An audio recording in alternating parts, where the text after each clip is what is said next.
Daily. Taste the Daily.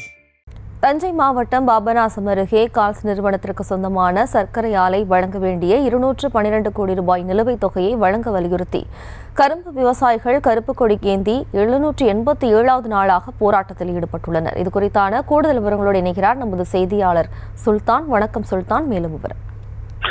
வணக்கம் ஜெயஸ்ரீ. தஞ்சாவூர் மாவட்டம் பாபநாசம் அருகே திருமண்டக்குடியில் அமைந்துள்ள சர்க்கரை ஆலையின் அருகே கரும்பு விவசாயிகள் திரு ஆரூரான் சர்க்கரை ஆலையை விலக்கு வாங்கிய கால்ஸ் டிஸ்டிலரிஸ் நிறுவனம் முன்னதாக கரும்பு விவசாயிகளுக்கு ஆரூரான் சர்க்கரை ஆலை வழங்க வேண்டிய நிலுவைத் தொகையான 212 கோடி ரூபாயை வழங்கிய பிறகு ஆலையை நடத்த வலியுறுத்தியும் கடந்த 787 நாட்களாக போராட்டத்தில் ஈடுபட்டு வருகின்றனர்.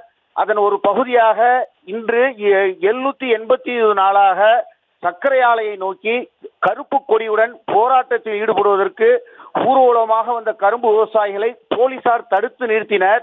போலீசாரின் தடுப்பையும் மீறி வந்த போராட்டக்காரர்கள் சர்க்கரை ஆலையின் முன்பு ஒன்று கூடி கருப்பு கொடி ஏந்தி தொடர்ந்து கரும்பு விவசாயிகளுக்கு கிடைக்க வேண்டிய நிலுவைத் தொகையை வழங்க வலியுறுத்தி சர்க்கரை ஆலையை சாராய ஆலையாக மாற்றும் சர்க்கரை ஆலை நிர்வாகத்தை கண்டிப்பதாகவும் மத்திய மற்றும் மாநில அரசுக்கு எதிராக கோஷங்களிட்டவாறு ஆலையின் முன்பு போராட்டத்தில் ஈடுபட்டதால் அந்த பகுதியில் சிறிது நேரம் பரபரப்பு காணப்பட்டது. Jayashree,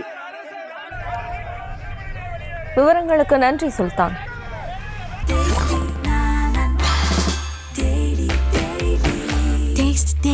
Taste the Daily.